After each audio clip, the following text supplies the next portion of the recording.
یہ دو ذمہ داریاں اٹھانے کی جگہ ہے. ایک تو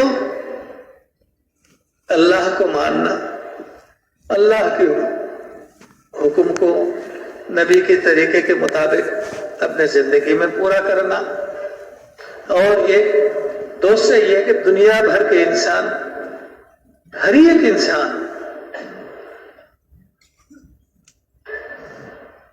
جہاں جہاں ہے، جہاں بھی ہے، وہ بھی اللہ کو مانے اور اللہ کی مانے. اللہ معبود ہے اس کے اقرار کرے، اللہ کے حکموں کے مطابق زندگی گزارنے والا بنے. یہ دو ذمہ داریاں اس امت کے ہر فرد پر ہے، لیکن ہماری کمی کی وجہ سے ہم نے اس کو بھول گیا. اللہ تعالی حضرت الیاس رحمۃ اللہ علیہ کے قبر کو نور سے بھر دے اور اپنے جوار رحمت میں جگہ دے دے. حضرت یوسف رحمۃ اللہ علیہ کو بھی ان کے قبر کو بھی نور سے بھر دے. حضرت انعام الحسن رحمۃ اللہ علیہ کے قبر کو بھی نور سے بھر دے. انہوں نے اپنی زندگی اجاڑ کر ہمارے سامنے اس کام کو کھولا تھا، اور اللہ سے دعا کے ذریعے سے مانگ مانگ کر اس کام کو قبول کروایا اور ہم تک پہنچا دیا. اب ہمارے ذمے میں اس کو لے کر چلنا ہے.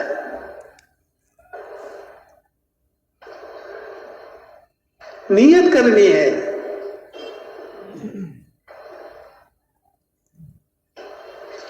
مال کی صلاحیت اور زبان کی صلاحیت کوئی کام کا نہیں ہے. اگر یہ کام کسی خاص زبان کے محتاج تھے تو حضور صلی اللہ علیہ وسلم کو کیسے اللہ رب العالمین نے تمام زبان والوں کی طرف بھیجا؟ حضور صلی اللہ علیہ وسلم تو وہ عرب کے علاوہ اور کوئی زبان نہیں جانتے تھے. کوئی زبان کی محتاج نہیں ہے، کسی مالدار کے مال کی محتاج نہیں ہے، بلکہ پریشان دل کے محتاج ہے. اس کے دل میں پریشانی ہو کہ دنیا بھر کے انسان جہنم سے کیسے بچے اور جنت تک کیسے جاوے، یہ پریشانی ہو جس کے دل میں، تو اللہ تعالیٰ اس کو استعمال کرتے ہیں.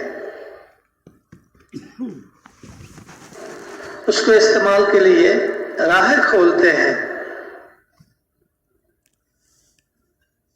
غیبی مدد اس کے شامل حال فرماتے ہیں.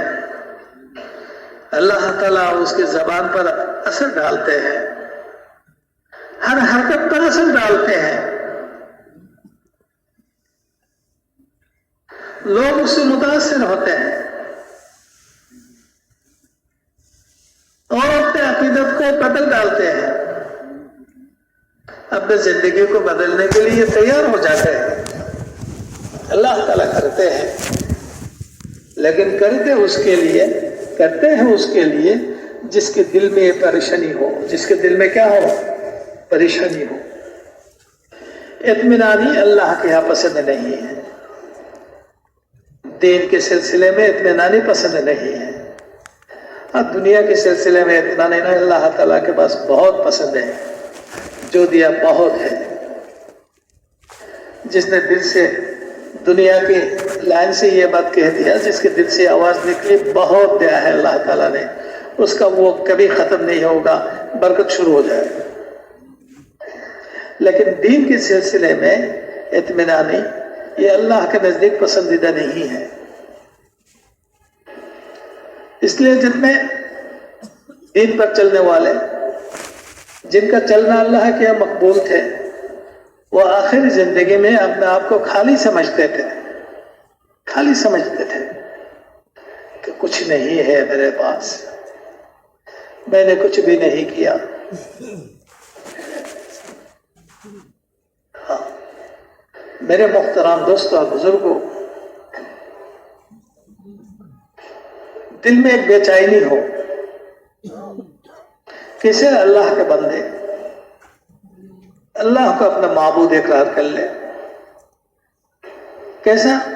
اللہ کو معبود اقرار کرنے والا اللہ کے حکموں کے مطابق چلنے کا فیصلہ کرے.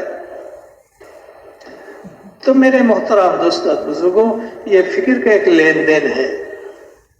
اس کے لیے چھٹا ہوا مجمع یہاں بلایا گیا ہے،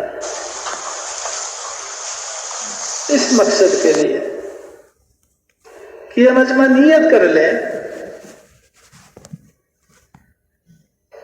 دنیا کے آخر کنارہ پر جائیں گے،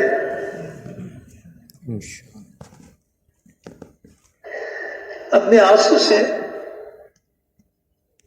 اللہ کو منوائیں گے کہ اللہ تعالیٰ ان پر رحم کرے، اللہ تعالیٰ ان کے لیے ہدایت کا فیصلہ کر دے،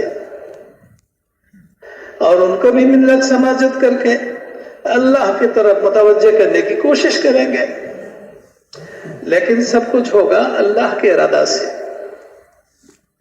اللہ تعالیٰ کے ارادہ اس کے ساتھ ہوتے ہیں جو اللہ سے مانگتے ہیں، جس کا یقین اپنی محنت پر نہ ہو، جس کا یقین اللہ کے ذات پر ہو، اللہ کے قدرت پر ہو. اللہ تعالیٰ تو وہ قدرت والے ہیں کہ جن کے بارے میں حضور صلی اللہ علیہ وسلم نے قتل کا فیصلہ کر دیا، ان کو بھی اللہ تعالیٰ نے اسلام میں داخل کر دیا، ان کو بھی اللہ تعالیٰ نے اسلام میں داخل کر دیا.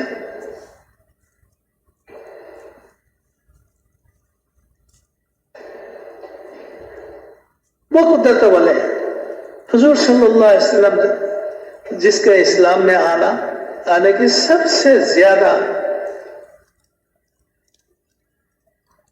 متمنی تھے، خواہش مند تھے، اللہ تعالیٰ نے ان کو اسلام سے محروم کر دیا. ان کے دل تیار نہیں ہوا. ہاں، وہ قدرت والے ہیں. اس لیے میرے محترم دوستوں اور بزرگوں، دنیا کے آخر کنارے میں جانا ہے اور اپنے بدن کی تھکاوٹ، بھوک کی تکلیف، رشتہ داروں سے جدائی، اس کی تکلیف، اور پھر امت کے درد اور غم کے آنسو، یہ جب اکٹھا ہوں گے اخلاص والی نیت کے ساتھ. یہ اکٹھا ہوتا ہے اخلاص والی نیت پر.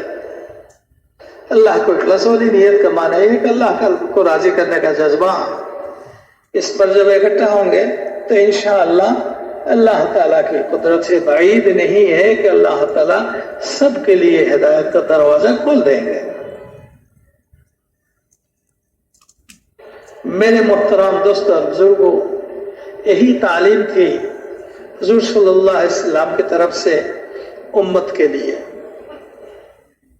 امت کا ایک حصہ حضور صلی اللہ علیہ وسلم سامنے، حضور صلی اللہ علیہ وسلم کے سامنے تھے، وہ صحابہ کا طبقہ، اور بعد والے حصہ حضور صلی اللہ علیہ وسلم کے سامنے نہیں تھے، حاضر نہیں تھے، لیکن ان کی بھی نیت تھی. نیت کے اعتبار سے قیامت تک آنے والے امت حضور صلی اللہ علیہ وسلم کے سامنے تھے کہ بلغوا عنی ولو آیا.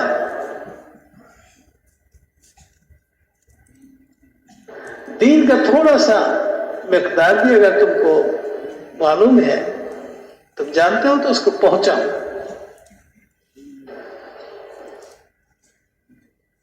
ہم پہنچانے والے ہیں، حکمت کے ساتھ، للہیت کے ساتھ، اپنے آنسو سے جڑا ہوا. پھر اللہ تعالیٰ ہمیں مایوس نہیں کریں گے. تو میرے محترم دوستوں اور بزرگوں، یہ مجمع اس کے لیے ہے. آج سے میں کسی علاقہ کے رہنے والا ہوں، میں فلاں عورت کے شوہر ہوں، فلاں عورت کا شوہر ہوں، میں فلاں بچے کا باپ ہوں، میں فلاں پیشہ دار ہوں، میں تاجر ہوں، میں کاشتکار ہوں، میں مزدور ہوں، میں نوکری کرنے والا ہوں، اس کو ذہن سے بالکل نکال دیں، نکال کر اس جگہ میں اس کو بھر دے کہ میں حضور صلی اللہ علیہ وسلم کے امتی ہوں۔ حضور صلی اللہ علیہ وسلم کے امتی ہونے کے وجہ سے ہمارے ذمے میں اس دین کو دنیا کے آخر کنارہ تک پہنچانا ہے، اور یہ استعداد اللہ تعالیٰ نے ہر امتی میں ایک استعداد رکھی ہے۔ استعداد دیے بغیر ذمہ داری لینا یہ بیوقوفی کی بات ہے۔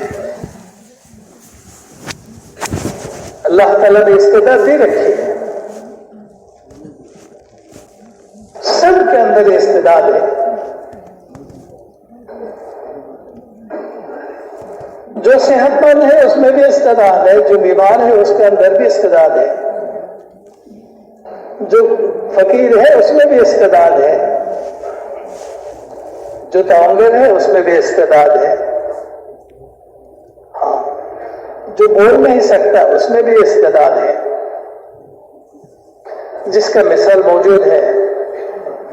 گوگوں کی جماعت مختلف ملکوں میں سفر کر رہے ہیں، صحیح ہے غلط؟ چلتے ہیں،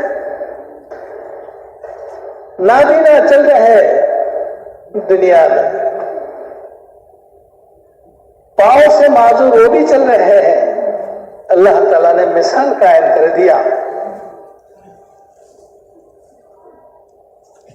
اتنا تو ہوا کہ مثال قائم ہو گیا۔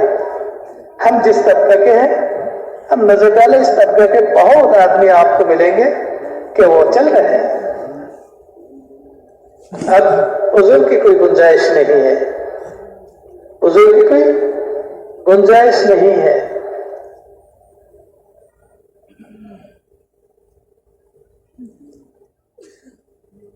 رکاوٹ صرف ہماری نیت میں ہے، ہم اپنے آپ کو معذور سمجھتے ہیں، مجھ سے کیا ہوگا، میں کیا کر سکتا، نہیں، میں حضور صلی اللہ علیہ وسلم کے امتی ہوں، اس امت کے زمانے میں میرا پیدا ہونا یہی استعداد کی علامت ہے، یہی استعداد کی علامت ہے۔ حضور صلی اللہ علیہ وسلم کے زمانے میں پڑھنے والے صحابہ بھی تھے، ان پڑھ بھی تھے، غریب فقیر بھی تھے، مالدار بھی تھے، تندرست ہٹتا کٹتا وہ بھی تھے، بیمار بھی تھے، سب کو حضور صلی اللہ علیہ وسلم کے سامنے حضور صلی اللہ علیہ وسلم تقاضا پیش کرتے تھے اور سبھی تیار ہو جاتے تھے۔ کوئی بھی اپنا عذر پیش نہیں کرتے تھے کہ یا رسول اللہ میں تو نابینا ہوں، یا رسول اللہ میں تو چل نہیں سکتا، کہ میرا ٹانگ جو ہے وہ عذر ہے، لگا ہے، کوئی بھی عذر نہیں کرتا۔ تو میرے ایسا نہیں کہ حضور صلی اللہ علیہ وسلم کے جتنے صحابی تھے سبھی ہٹا کٹا تھے، سبھی مالدار تھے، سبھی مختلف زبانوں کو جاننے والے تھے، سبھی بڑے ہوشیار تھے، حضرت عمر رضی اللہ تعالیٰ عنہ کی طرح، سبھی بڑے بہادر تھے، حضرت خالد بن ولید، ابو عبیدہ بن الجرح، عمرو بن العاص رضی اللہ تعالیٰ عنہ کی طرح نہیں، کمزور بھی تھے، ڈرپوک بھی تھے، ہاں، لیکن امت ہونے کی حیثیت سے سب میں یہ استعداد موجود ہے، کیوں نہ ہو۔ اللہ تعالیٰ نے پہلے تمام روحوں کو پیدا کرنے کے بعد انبیاء کرام علیہ السلام کے ارواح کو چھانٹ لیا، پھر جتنے روح بچے ان میں سے اس امت کے ارواح کو چھانٹ لیا، استعداد والا روح، اور اس کا فیصلہ کر دیا کہ آخری نبی کی امت ہے۔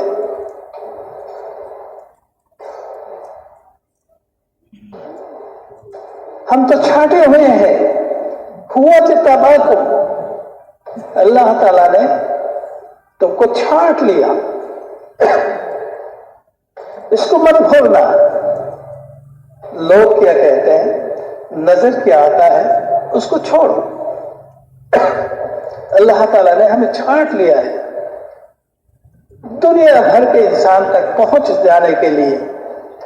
قبول کرے نہ کرے اس کے ذمے میں ہے، اس کے اختیار میں ہے، لیکن پہنچنا ہے. اگر ہم نے اس صفات کے ساتھ پہنچ سکتے ہیں، پہنچ گیا تو اللہ تعالیٰ اس کے اندر قبولیت کی صفات بھی پیدا کر دیں گے.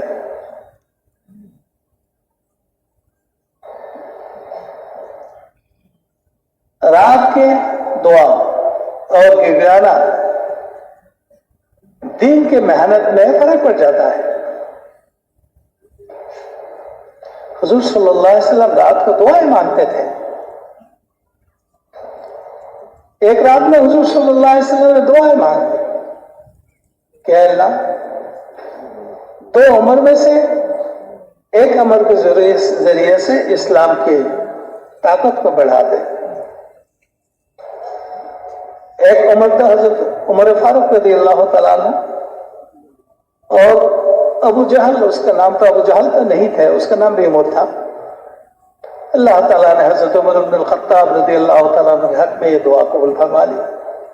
حالانکہ ان کے بارے میں لوگوں کا کہنا یہ تھا کہ خطب کے گدھا تو مسلمان ہو سکتا ہے، خطب کا بیٹا مسلمان نہیں ہو سکتا.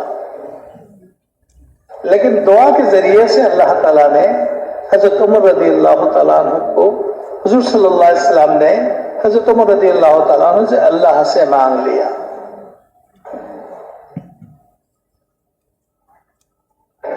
ہمارے ایک بزرگ تھے، آپ حضرت سبھی ان کے نام جانتے ہیں، حضرت مولانا عطا اللہ شاہ بخاری رحمۃ اللہ علیہ. ان سے کسی نے سوال کیا کہ عمر اور علی میں کیا فرق ہے؟ حضرت محسوس کے لیے کہ شیعہ ہے. تو کہا کہ حضرت علی رضی اللہ تعالیٰ عنہ مرید تھے اور حضرت عمر رضی اللہ تعالیٰ عنہ مراد تھے. یعنی حضرت علی رضی اللہ تعالیٰ اسلام قبول کر کے حضور صلی اللہ علیہ وسلم کے پیروی کرنے والا بنے، اور حضرت عمر رضی اللہ تعالیٰ عنہ مراد تھے. اللہ سے حضور صلی اللہ علیہ وسلم نے مانگ کر حضرت عمر کو لایا، وہ خاموش ہو گئے. تو میرے محترم دوستوں بزرگوں، حضور صلی اللہ علیہ وسلم کی ہر عمل اس کام کے اصول ہے.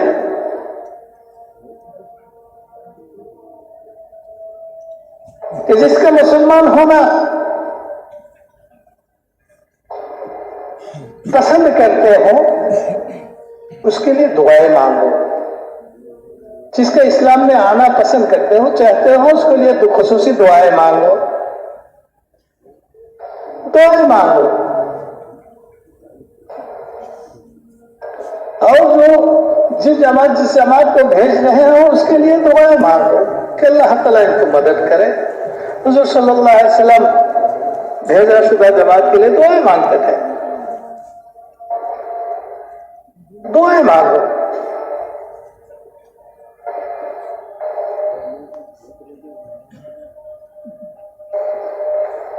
بوتل آپ کی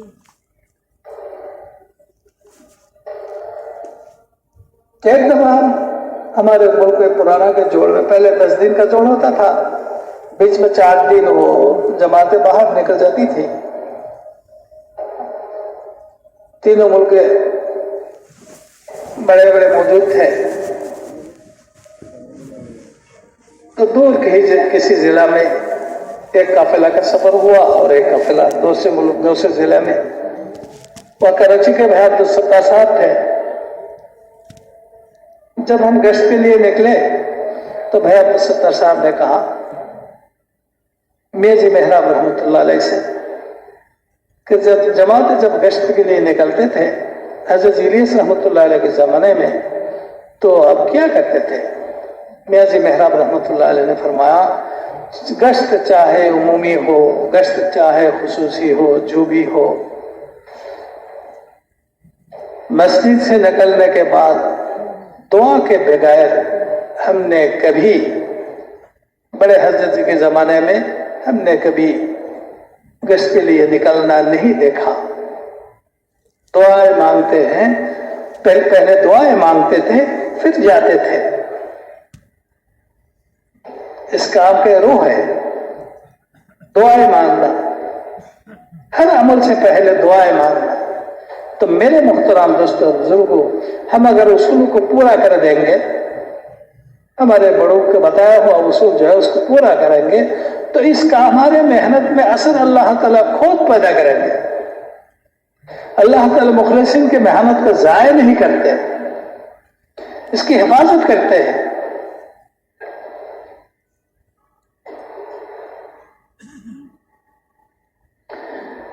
یہ اصولوں کو پورا نہ کرنے کی وجہ سے ہم جب کسی تقاضا سے واپس آتے ہیں اور گھر جاتے ہیں تو ہمارا جذبہ کمزور پڑ جاتا ہے. پھر دوبارہ ہمیں تشکیل کرنا پڑتا ہے. ہم بھول جاتے ہیں سفر میں ہم نے کیا کیا نیتیں کی تھی وہ ہم بھول جاتے ہیں. دوبارہ ہمیں تشکیل کرنا پڑتا ہے. ہمارے علاقہ کے ساتھی کو وقت میرے پیچھے خرچ ہوتا ہے. اس کا وجہ یہ ہے کہ ہم اصولوں کو پورا کرتے کرتے ہم نے وقت کو پورا نہیں کیا. بعض اصول ترتیب ہم سے چھوٹ جاتے ہیں. حالانکہ اس کام کے تمام اصول اور آداب جتنے ہیں اس کو حضرت جی یوسف الیاس رحمۃ اللہ علیہ نے اللہ سے قبول کروایا. ہاں ایک دفعہ یمن میں حاجی عبدالحق صاحب رحمۃ اللہ علیہ نے فرمایا تھا کہ حضرت یوسف الیاس رحمۃ اللہ علیہ نے فرمایا میں نے اس کام کے تمام ترتیب کو اور اصول کو اللہ سے قبول کروایا. کوئی اگر اپنا کوئی مقصد حاصل کرنے کے لیے اس کام کے اصولوں کو نقل کرنا چاہے نقل اتارنا چاہے تو اس کا نہیں چلے گا. اس اصولوں کو میں نے اس کام کے لیے قبول کروایا. اس لیے میرے محترم دوستوں بزرگوں ہمارے ذمے میں بڑوں سے پوچھ کر اس کام کے اصول کو پورا کرنا ہے. جو اس کام کے اصول کو پورا کرتے کرتے اپنا وقت پورا کرے گا اللہ تعالیٰ اس کے لیے آگے کا راستہ کھلے گا. وہ آدمی مکمل ہو جاتا ہے اس کام کے قابل بن جاتا ہے. لیکن اپنے آپ کو قابل نہ سمجھو کہ پھر تو میں بھی قابل ہو گیا. نہیں, یہ فتویٰ کوئی بھی اپنے بارے میں نہ دے بلکہ اپنے کو ناقص سمجھتے رہے.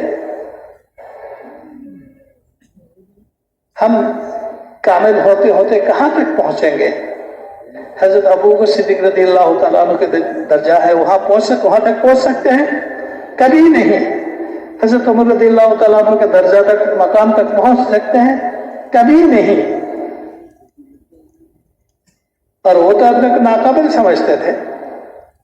کوئی کہتا تھا کہ کتنا اچھا ہوتا کہ میری ماں اگر مجھے پیدا نہ کرتے نہ جیتے, کتنا اچھا ہوتا کہ میں کوئی گھاس ہوتا کوئی جانور کھا لیتے, گوبر بن کر نکل جاتا, کوئی حساب کتاب کا سامنا نہیں کرنے پڑتا. تو میرے محترم دوستوں بزرگوں اس کام کے قابل تو وہ ہے جو اپنے کو سب سے زیادہ ناقص سمجھے. میں کچھ نہیں ہوں. اب تک جو کیا ہے وہ بھی پتہ نہیں کتنے غلطیوں سے بھرا ہوا ہے, کتنا گندا ہو گیا. اگر اللہ مجھ سے پوچھے کہ میں نے اتنا موقع دیا تھا اور تو اتنا خراب کیا اس کام کو, تو نے اس سے فائدہ نہیں اٹھایا, تو میں کیا کہوں گا؟ اے اللہ مجھے معاف کر دے.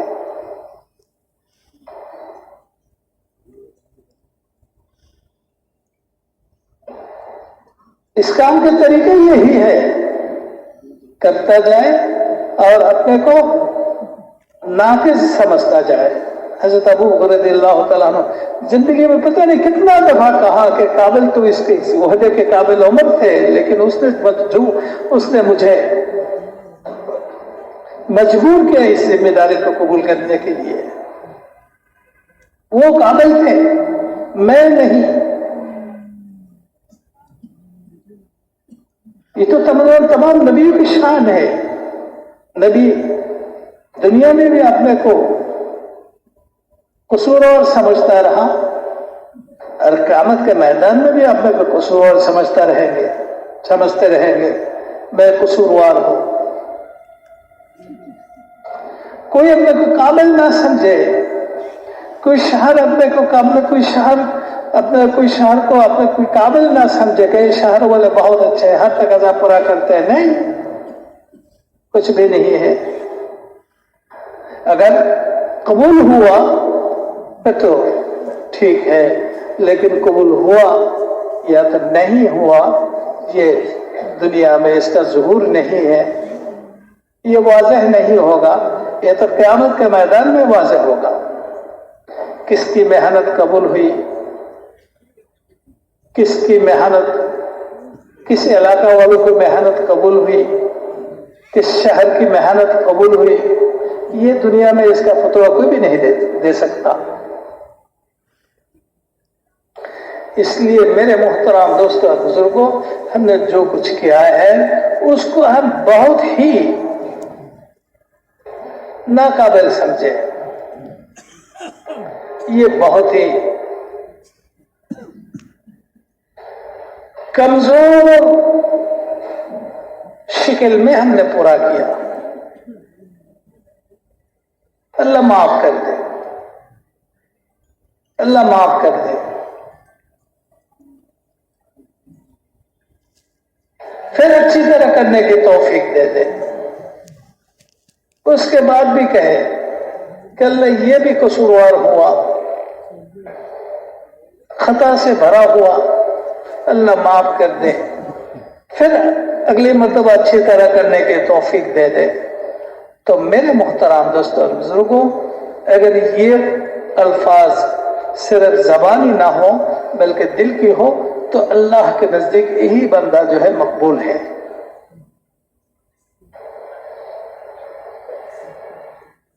اگر یہ دل کی بات ہو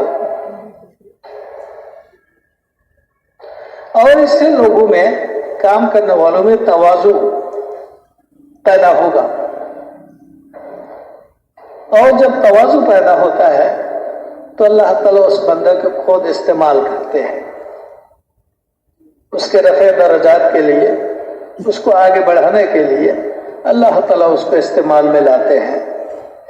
اللہ تعالیٰ اس کے لیے صاحب آگے کا راستہ کھولتے ہیں. اپنے ترتیب کے، اپنے تربیت میں، اپنی نگرانی میں اللہ تعالیٰ اس کو چلاتے ہیں. اپنے تربیت میں اس کو لے لیتے ہیں، اپنی نگرانی میں اس کو لے لیتے ہیں. من تواضع للہ تواضع للہ رفعہ اللہ. ترقی کا راستہ اللہ تعالیٰ اس کے لیے کھول دیتے ہیں جو متواضع ہوتا ہے. ہاں، جو بندہ اپنے حیثیات کو بھول نہیں سکتا وہ کبھی متواضع نہیں بن سکتا. اور جو متواضع نہیں بن سکتا ہے وہ دوسروں کے ہدایت تو کیا، خود بھی ہدایت پر رہ نہیں سکتا. اس کا پاؤں پھسل جاتا ہے جیسا کہ ابلیس کا پاؤں پھسل گیا. وہ تواضع اختیار نہیں کیا اس نے تو اس کا پاؤں پھسل گیا. تمام کیا کرایا برباد ہو گیا. اللہ کے ناراضی آباد الآباد کے لیے ان پر آ گیا. پھر کبھی اللہ تعالیٰ ان سے راضی نہیں ہوں گے، کبھی بھی راضی نہیں ہوں گے. فیصلہ کر دیا اس کے لیے جہنم کا. تو میرے محترم دوستوں اور بزرگوں، دین کے ہر بات کا جتنے نتائج ہیں ان میں اہم نتیجہ یہ ہے کہ اس میں اس کے تواضع میں زیادتی ہوتی رہی، تواضع بڑھتا رہے.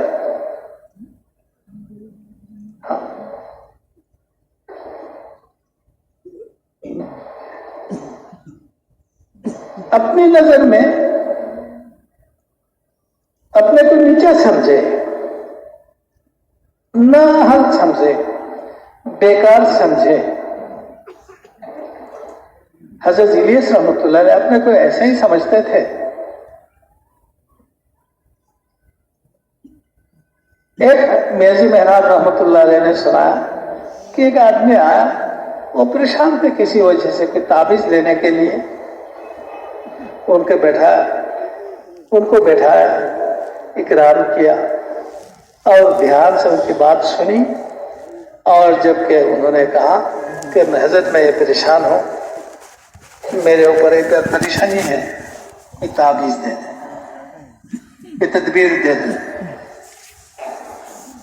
حضرت الیاس رحمۃ اللہ علیہ فرمایا، بھائی ارے بھائی تو کہاں آ گیا؟ میں عامل بھی نہیں ہوں، عالم بھی نہیں ہوں. کون آدمی کہہ رہا ہے؟ جو سہارنپور کا استاد تھا، وہ کہہ رہے ہیں اپنے کو کہہ رہے ہیں کہ میں عالم بھی نہیں ہوں، مجھے بھی تعویذات لکھنا آتا نہیں، میں عامل بھی نہیں ہوں، عالم بھی نہیں ہوں، تبلیغ کے نام پر پڑا ہوا ہوں، آتا وہ بھی نہیں، آتا وہ بھی نہیں. یعنی اس کو بھی میں کر نہیں سکتا. تو میرے محترم دوستوں اور بزرگوں، انسان کی قیمت اللہ کے نزدیک صفات کی وجہ سے کمی بیشی ہوتی ہے. اگر اچھی صفات کا حامل ہو تو اس کی قیمت اللہ کے نزدیک بڑھ جاتی ہے. اگر اچھی صفات کا حامل نہ ہو، ان کی قیمت، ان کی قدر گھٹ جاتی ہے. سب سے بڑی صفت جو ہے وہ تواضع ہے.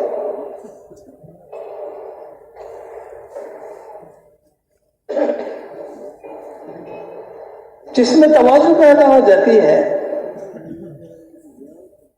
ایک ہے باتکلف تواضع بننا، اس میں تو منافق نفاق پیدا ہوتی ہے.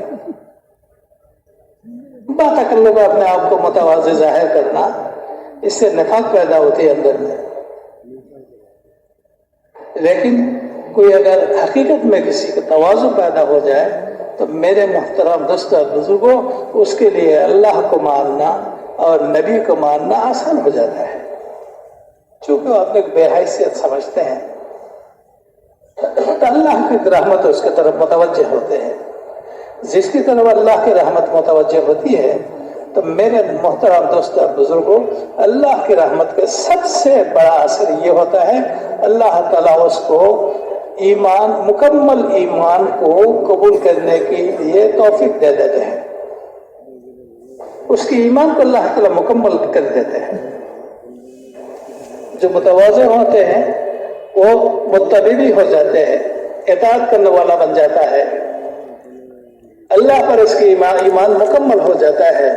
شیطان اس کو بھٹکا نہیں سکتا، وہ تو بے حیثیت ہے. شیطان کے نقشے میں وہ آتے نہیں، قبضے میں وہ آتے نہیں. شیطان کو پتہ ہی نہیں چلتا وہ اندر سے کہاں تک پہنچ گیا، اندر سے کہاں تک پہنچ گیا، نظر نہیں آتا. اللہ تعالیٰ اس کو ایمان کی تکمیل کی توفیق دیتے ہیں. ایمان کی تکمیل ہوتی ہے اقرار اور اعمال کے مجموعہ سے، اقرار اور اعمال کے مجموعہ سے، اور اعمال کی تکمیل ہوتی ہے اطاعت کے مجموعہ سے. یعنی ہر نقل حرکت میں حضور صلی اللہ علیہ وسلم کی اطاعت. جب ہر نقل حرکت میں حضور صلی اللہ علیہ وسلم کی اطاعت پر آ جاتا ہے تو میرے محترم دوستوں اور بزرگوں، اللہ تعالیٰ کی خاص مہربانی اس کی طرف متوجہ ہوتی ہے اور اللہ تعالیٰ ان کے تمام گناہوں کو مغفرت کر دیتا ہے.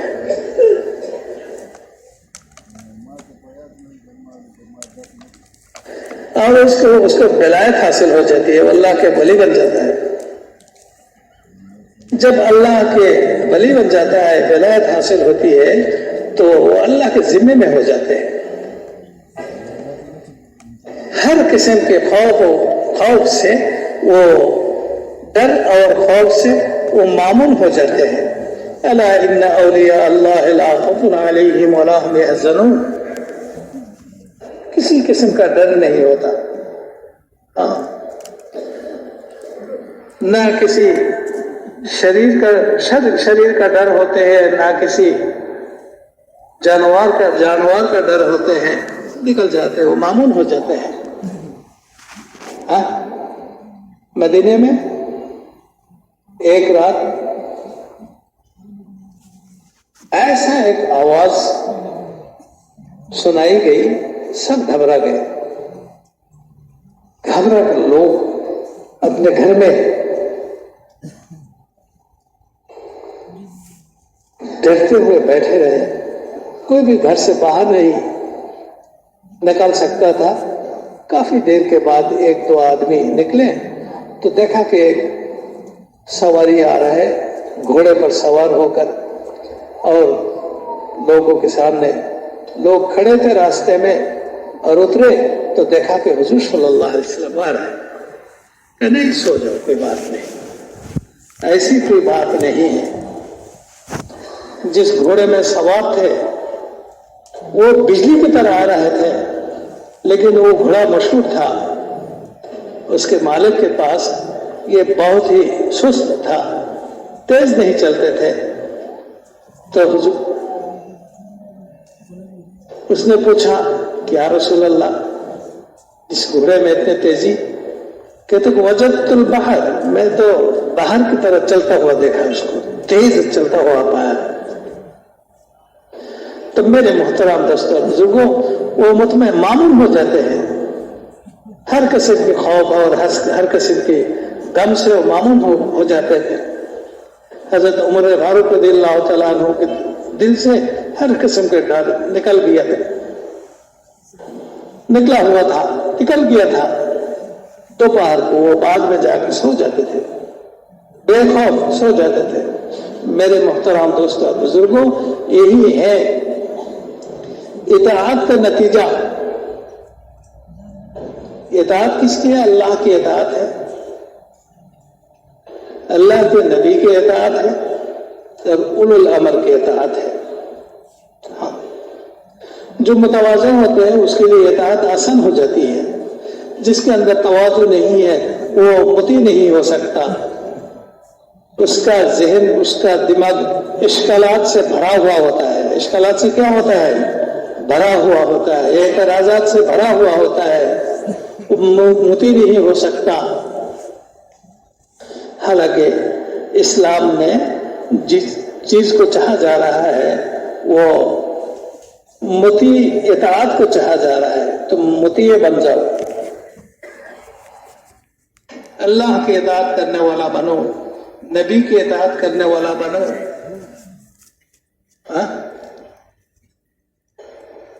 اللہ تعالیٰ کے ذات اور صفات کے اقرار کرنے والا بنو، اللہ تعالیٰ کے صفات کے اطاعت کرنے والا بنو، تمہارے دل سے پریشانی دور ہو جائے گی۔ نبی کی اطاعت کرو، تم اطمینان ہو جاؤ گے۔ اللہ کی اطاعت میں، نبی کی اطاعت میں احکامات کی پابندی ہے، اور احکامات کی پابندی سے دل میں اطمینان حاصل ہو جاتی ہے۔ جب تمام احکامات کی پابندی ہو، تمام سنت کی پابندی ہو، اس کے مجموعہ کا نام ذکر ہے، کل مطیع ذاکر، ذکر ہے، مجموعی نام۔ اور جو ذاکر بن جاتا ہے، مطیع بن جاتا ہے، اس کا دل اطمینان ہو جاتا ہے۔ الا بذکر اللہ تطمئن القلوب۔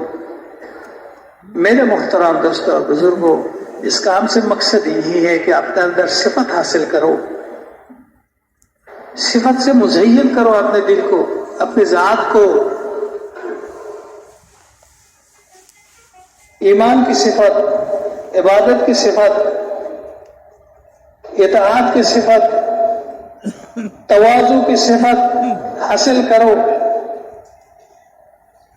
درگزار کرنے کی صفت حاصل کرو، معاف کرتا جاؤ لوگوں کو، کسی کے بارے دل میں کوئی انتقامی جذبہ نہ رکھو، معاف کرتا جاؤ، لوگوں کی کمی بیشی کو معاف کرتا جاؤ. ہاں، حقوق ادا کرو. یہ دنیا حقوق ادا کرنے کا ہے، اللہ کے حقوق ہے، بندہ کے حقوق ہے، ادا کرتا جاؤ. ہاں، عدل و انصاف قائم کرو.